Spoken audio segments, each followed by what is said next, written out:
Shalom Bapak Ibu, kembali kita dipertemukan dalam ibadah minggu melalui media online sebagai upaya kita mencegah perluasan COVID-19. Kuartal Jemaat 5 April 2020, ibadah minggu pertama Prapaskah ke-6 tanggal 5 April 2020 dilayani oleh Vikaris Theodoris Calvin SSI melewat media online. Kiranya persembahan bulanan dan persembahan minggu dapat ditransfer melalui rekening BCA nomor 622-03-18191 atas nama Mika Anirun. Kemudian doa syafaat, warga jemaat dimohon agar memberikan dukungan doa bagi jemaat yang sakit atau pemulihan, Ibu Nyi Rosita, Ibu Hira Habati Aceh, dan Ibu Frida Baidan.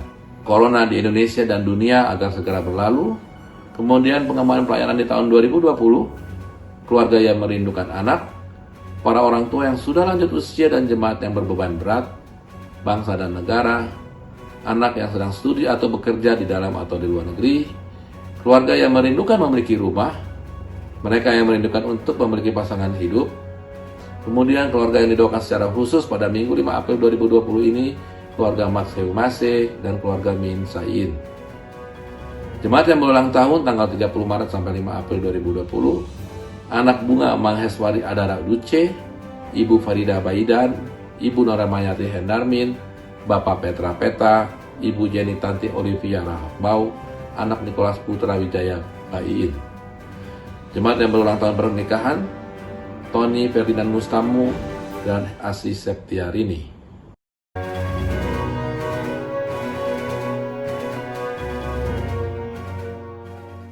Selamat hari Minggu. Selamat memasuki Minggu Prapaskah ke-6 yang kita sebut juga sebagai Palmarum. Jemaat yang dikasihi Tuhan, dalam kebaktian Minggu Palmarum ini, Allah memberikan kesempatan bagi kita untuk merenungkan betapa Allah menginginkan kekekalan persekutuan antara Allah dan manusia. Karya pendamaian dikerjakan oleh Allah melalui jalan penderitaan yang akan segera tiba pada puncaknya. Oleh karena itu, arahkanlah pikiran, hati, dan hidup kita untuk menyembah Dia yang telah datang ke dalam dunia dan memberikan nyawanya bagi kita.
Kebaktian Minggu Prapaskah 6 ini berlangsung dalam nama Allah Bapa, Anak, dan Roh Kudus.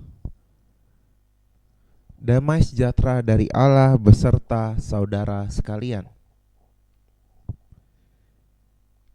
Kebaktian Minggu Prapaskah 6 ini bertema jalan sengsara yang harus kutempuh, dengan nas pembimbing dari 2 Timotius 4 ayat 2 yang berkata, beritakanlah firman, siap sedialah, baik atau tidak baik waktunya.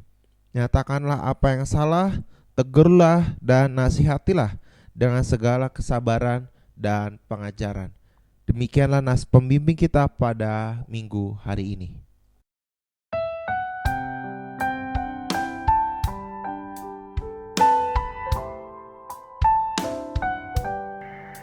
Firman-Mu ku pegang selalu, saat duka, saat senang, jalan hidup yang akan datang, tangan Tuhan yang memegang.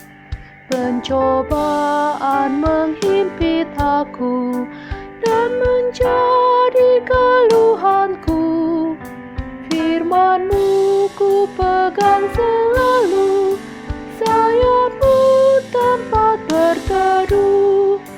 Firman-Mu Tuhan ku pegang selalu, hilanglah keraguanku.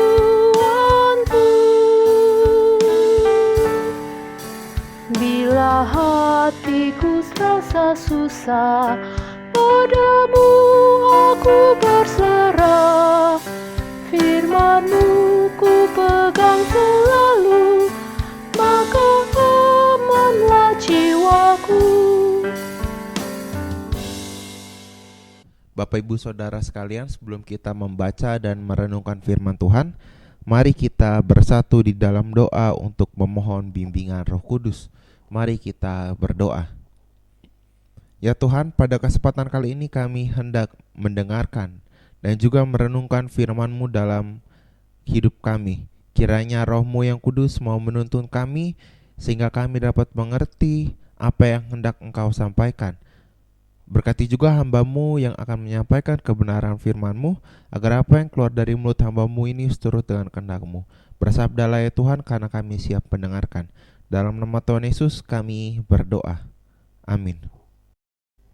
Bapak Ibu Saudara sekalian, bacaan kita pada hari ini diambil dari Matius 21 ayat pertama hingga ayatnya yang ke-11.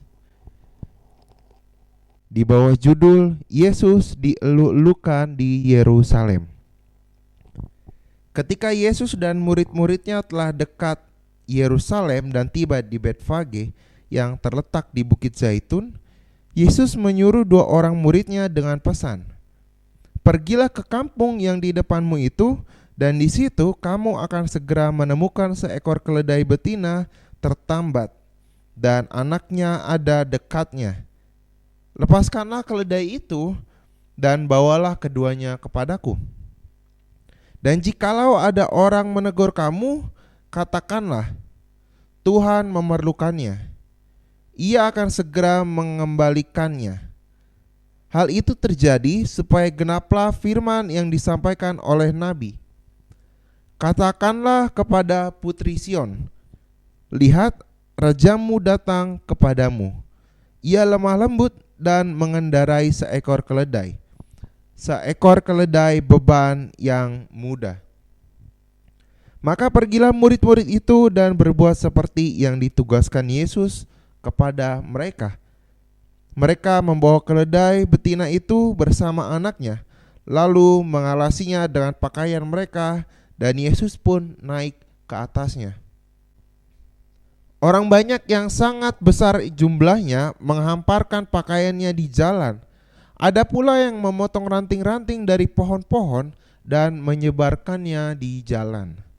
Dan orang banyak yang berjalan di depan Yesus dan yang mengikutinya dari belakang berseru, katanya, Hosana bagi anak Daud, diberkatilah dia yang datang dalam nama Tuhan, Hosana di tempat yang maha tinggi. Dan ketika ia masuk ke Yerusalem, gemparlah seluruh kota itu, dan orang berkata, siapakah orang ini? Dan orang banyak itu menyaut, inilah Nabi Yesus dari Nazaret di Galilea. Demikianlah pembacaan kita pada hari ini. Berbahagialah kita yang tidak hanya mendengarkan tapi juga menjadi pelaku firman Tuhan. Hosiana. Selamat pagi Bapak Ibu Saudara. Tema kita pada hari ini adalah jalan sengsara yang harus kutempuh.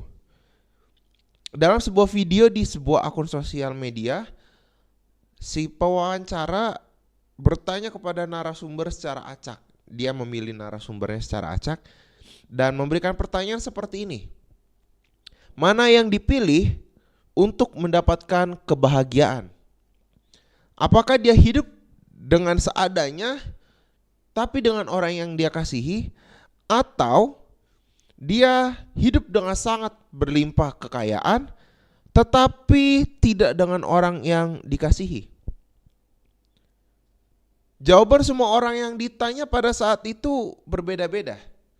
Banyak yang memilih nomor 1, namun tidak sedikit juga yang memilih jawaban nomor 2. Setiap pilihan ada kesusahannya sendiri. Setiap pilihan ada tantangannya sendiri. Dan setiap jawaban yang dipilih berdasarkan pada kemampuan si responden untuk mengatasi dan melewati kesusahannya sendiri. Lalu, sekarang bagi kita, mana yang akan kita pilih? Pasti saya yakin Bapak Ibu Saudara sekalian punya jawaban yang berbeda atas pertanyaan yang tadi dilontarkan. Kalau kita membaca bacaan kali ini, merupakan sebuah awal dari jalan kesengsaraan yang akan dilalui oleh Yesus. Bacaan kali ini menggambarkan bahwa kita sudah berada di dalam Minggu Palmarum, karena minggu ini adalah masa ketika masuknya Yesus ke Yerusalem dan dielulukan. Yesus dielulukan sebagai Raja dan Juru Selamat yang akan menebus segala dosa manusia. Di sisi lain, Yesus juga harus menghadapi bahwa masuknya ia ke Yerusalem menjadi sebuah pertanda sebelum disalibkan dan mati. Secara garis besar, pada bacaan minggu ini menggambarkan kepada kita kebahagiaan dan kesengsaraan yang akan selalu berbanding lurus. Yesus yang sudah memasuki Betfage meminta para muridnya untuk mencari keledai betina dan juga anaknya dan dibawa kepada Yesus.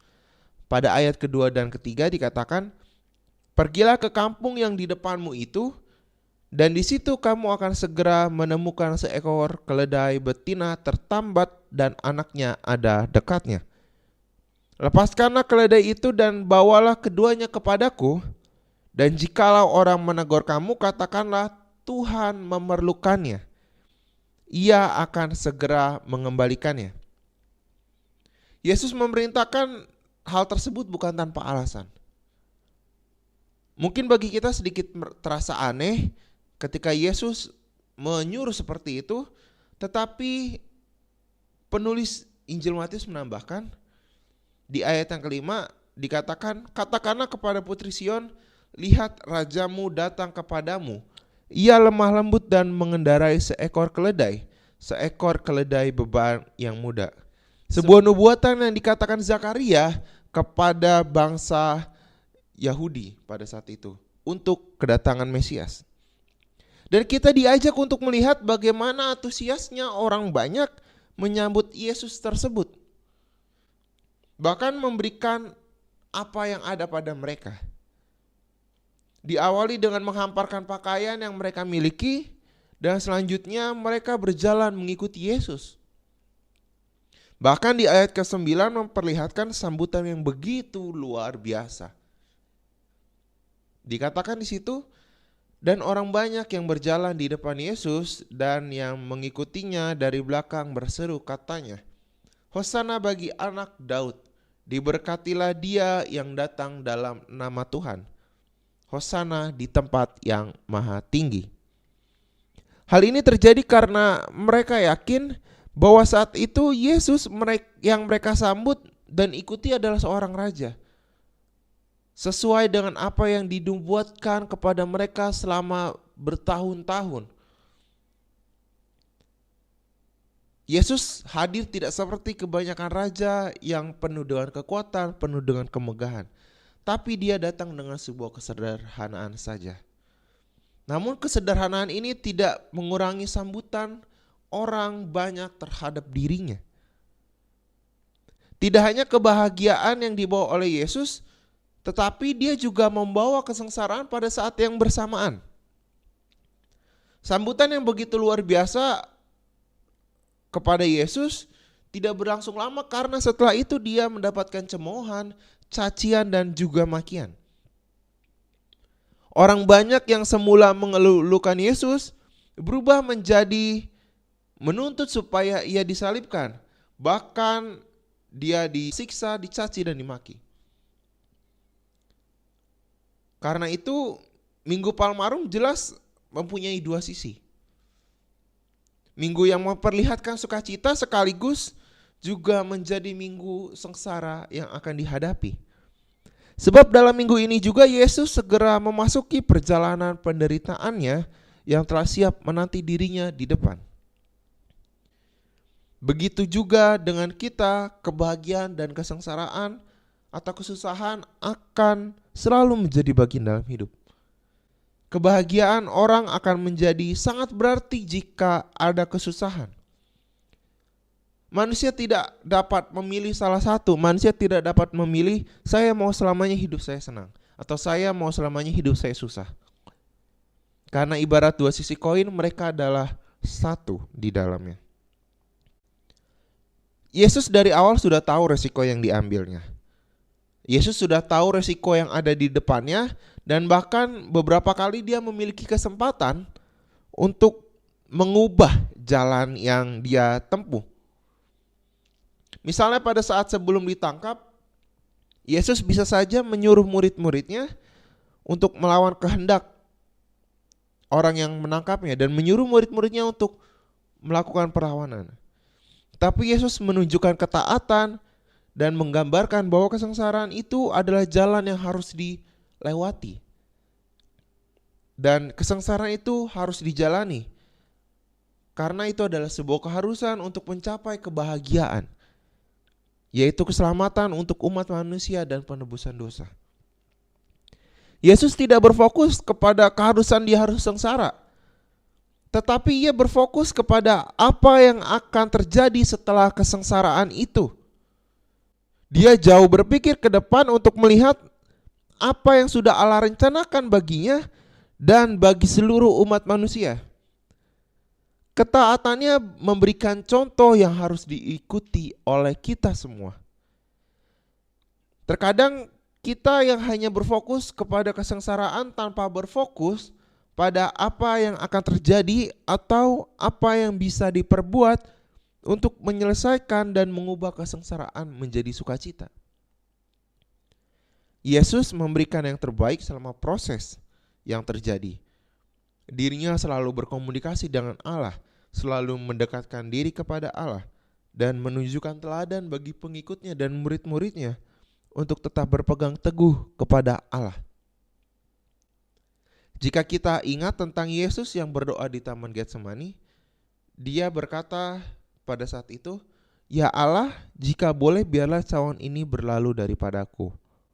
Namun bukan kehendakku yang jadi, tetapi kehendakmu lah yang jadi."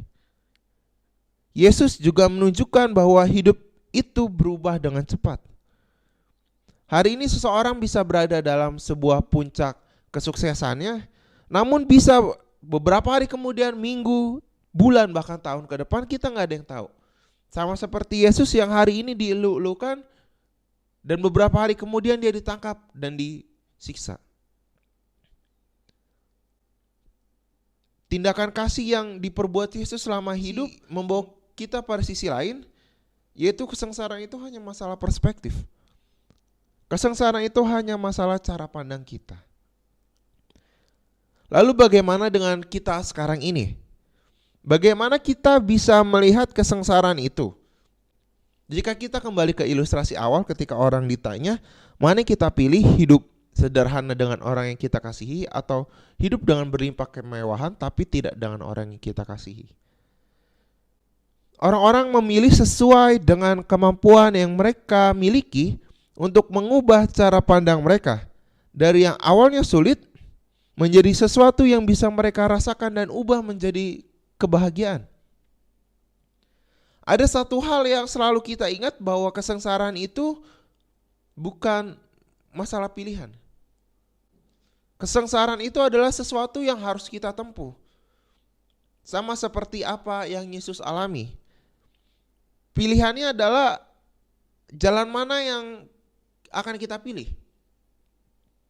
Apakah A, B, atau C, atau jalan yang lain.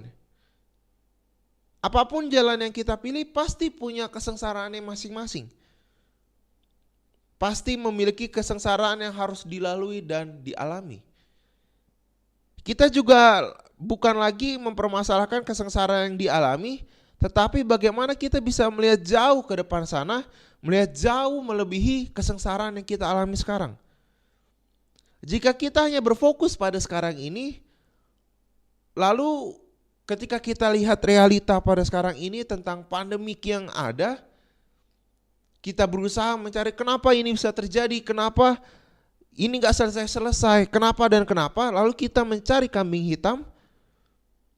Dan ketika kambing hitam atas permasalahan itu kita tidak temukan, kita bisa kehilangan akal sehat kita. Kita bisa melakukan apapun yang menurut kita, wah kalau misalnya kita lagi sadar gak akan bisa dilakukan. Namun jika kita bisa melihat dari sisi lain, maka kita bisa melewati dengan tanpa bersungut-sungut. Dan membuat kita bisa melihat dari sisi lain pandemik yang terjadi ini. Ada sebuah video di Instagram tentang bagaimana kita bisa mengubah cara pandang pandemik ini. Di dalam video tersebut dikatakan orang yang dahulunya sibuk kerja, sekarang mereka memiliki banyak waktu untuk keluarga mereka. Orang yang biasa punya hobi A, B, C, sekarang mereka mempunyai hobi baru.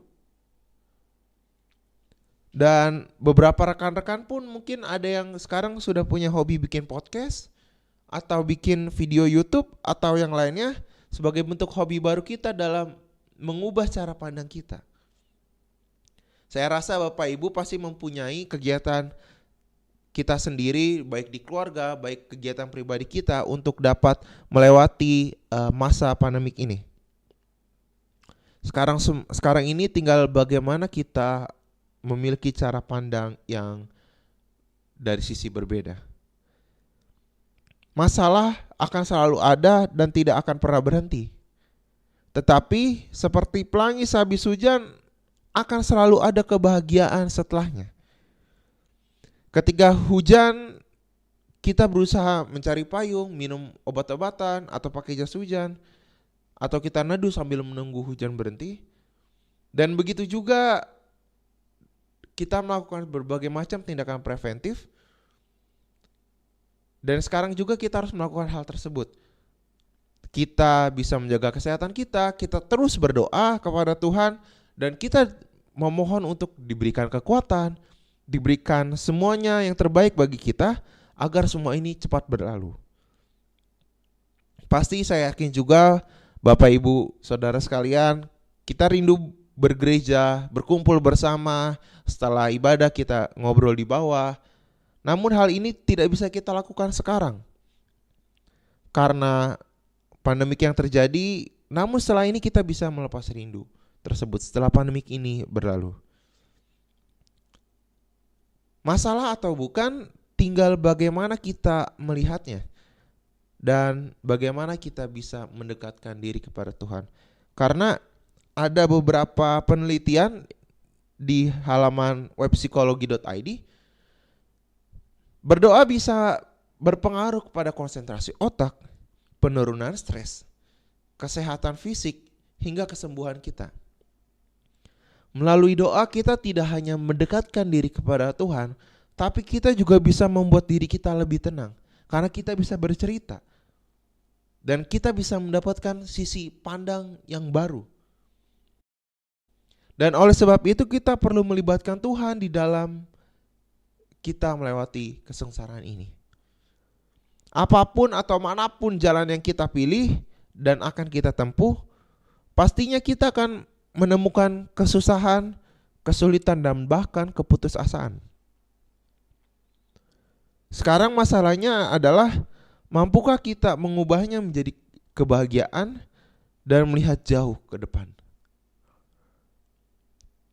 Ketika kita berbicara jalan sengsara yang kita tempuh, maka tidak ada kata tidak untuk tidak melewati jalan itu. Tidak ada jalan memutar atau jalan pintas untuk melewati jalan tersebut. Satu-satunya jalan adalah kita hadapi itu dengan kemampuan yang kita punya dan juga berserah kepada Tuhan. Karena sekuat-kuatnya kita melewati jalan sengsara yang kita pilih, kita tidak akan mampu menyelesaikannya sendiri. Kita tidak akan mampu menyelesaikannya tanpa Tuhan di samping kita. Dan sekuat-kuatnya kita berusaha melewati pandemik ini sendiri, kita tidak akan bisa tanpa melibatkan Tuhan di dalamnya. Kita akan kalah jika kita tidak melibatkan Tuhan di dalamnya. Jangan pernah melangkah sendiri, karena jalan sengsara yang kita pilih harus kita tempuh bersama dengan Tuhan, agar kita bisa melihat sesuatu yang indah setelah masa ini. Dan bagi kita semua, selamat menempuh jalan yang kita pilih masing-masing. Selamat menyongsong hal-hal indah setelah pandemik ini dan semua permasalahan yang kita alami. Tuhan memampukan kita melewati setiap jalan yang kita tempuh. Amin. Bapak Ibu Saudara sekalian, kita akan bersatu di dalam doa syafaat. Dan kembali di tengah doa syafaat ini kita akan berdoa secara bersama di dalam keluarga kita untuk menaikkan segala doa permohonan kita pada hari Minggu ini. Mari kita bersatu di dalam doa.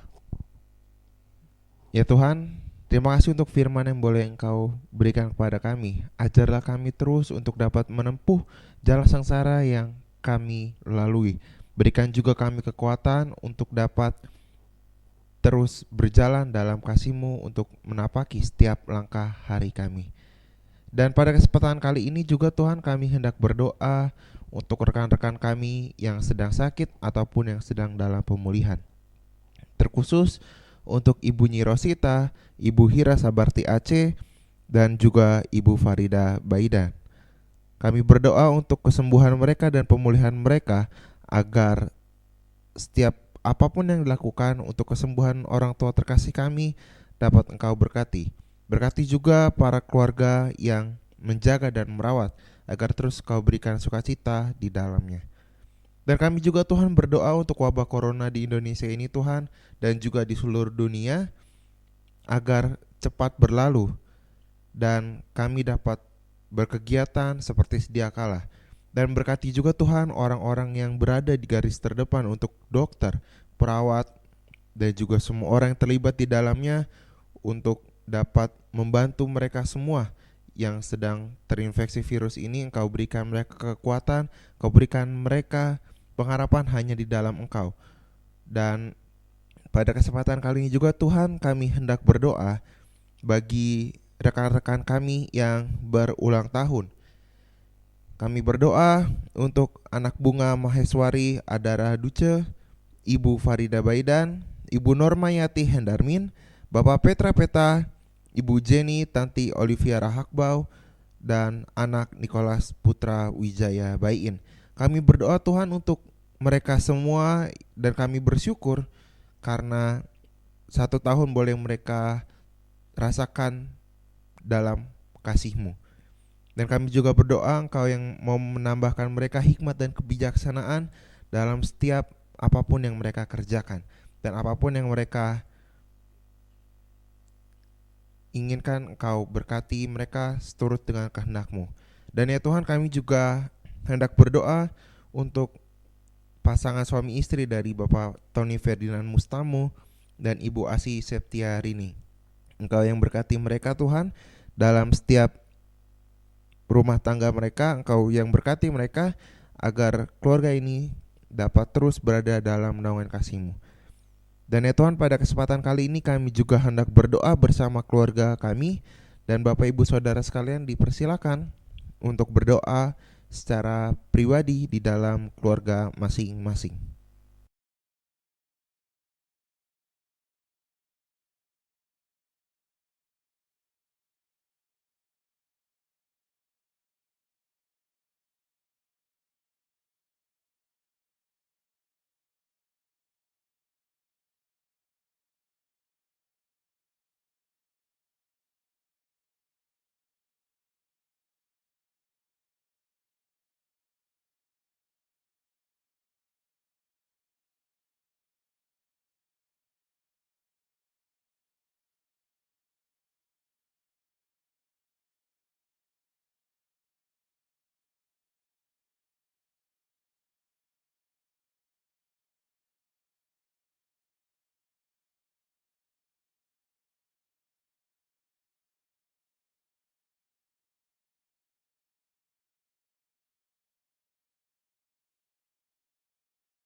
Dan seluruh doa ini Tuhan akan kami naikkan dan kami satukan dengan doa yang Kau ajarkan kepada kami.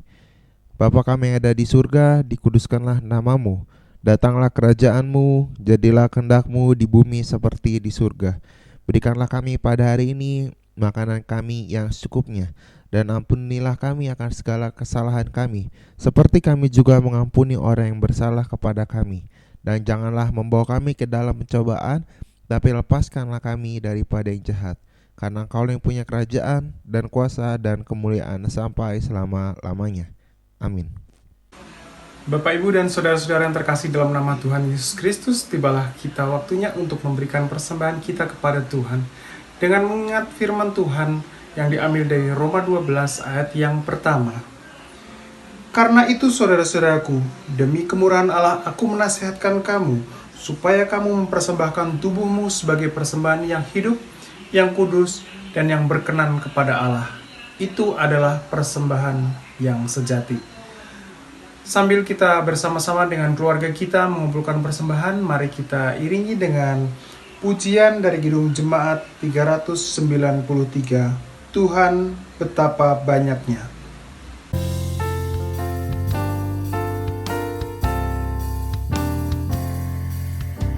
Tuhan betapa banyaknya berkat yang Kau beri. Teristimewa rahmat-Mu dan hidup abadi. Terima kasih ya Tuhanku atas keselamatanku padaku, telah Kau beri hidup bahagia abadi.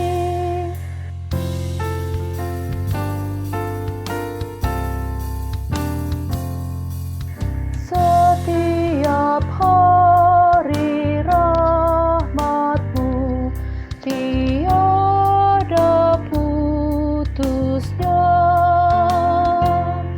Hendak ku puji nama-Mu tetap selamanya. Terima kasih ya Tuhanku atas keselamatanku padaku, telah Kau beri hidup bahagia abadi. Mari kita serahkan persembahan kita kepada Tuhan di dalam doa. Mari kita berdoa bersama. Allah Maha Baik, Engkau melimpahkan berkat dan anugerah dalam kehidupan kami. Setiap saat, setiap hari, dan setiap waktu, kami bersukacita sebab dengan senang dan ketulusan hati, kami dapat memberikan persembahan ini sebagai satu persekutuan yang beribadah kepadamu. Kami memuliakan Engkau melalui anak-Mu Yesus Kristus. Kami alami kasih dan pengampunan-Mu yang menyelamatkan. Kini kami menyerahkan persembahan ini dalam pemeliharaan-Mu. Ya Bapa, buatlah pekerjaan dan pelayanan gereja-Mu berkenan bagi-Mu dan menjadi berkat demi keadilan dan kesejahteraan sesama manusia. Dalam nama Tuhan Yesus Kristus, sumber hidup, kami berdoa. Amin. Bapak Ibu Saudara sekalian, kini kembalilah dalam hidup kita dan teruslah berpengharapan di dalam menjalani jalan sengsara yang kita tempuh. Dan kini kita menyambut dari PKJ 164, Jalan Hidup Tak Selalu.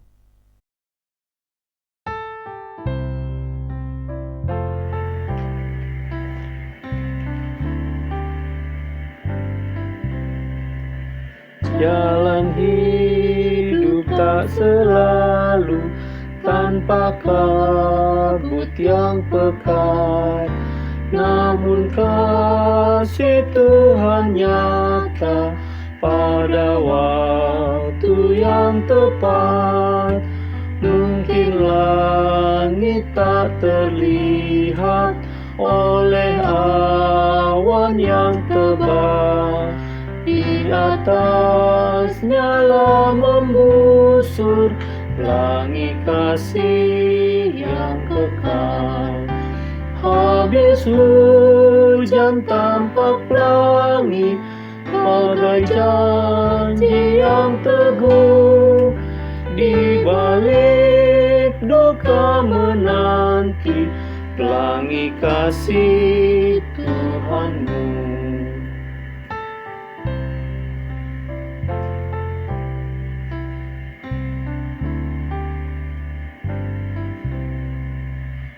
Jika badai menyerangmu, awan turun menggelap, carilah di atas awan pelangi kasih yang tetap.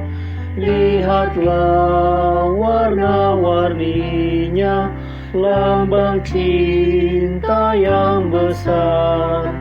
Tuhan sudah menjanjinya, jangan lagi kau gentar. Habis hujan tampak pelangi, bagai janji yang teguh. Di balik duka menanti pelangi kasih Tuhanmu. Kini terimalah berkat Tuhan. Kasih Allah Bapa dan kasih karunia Tuhan kita Yesus Kristus serta persekutuan dengan Roh Kudus menyertai kita dari saat ini sampai selama-lamanya. Amin.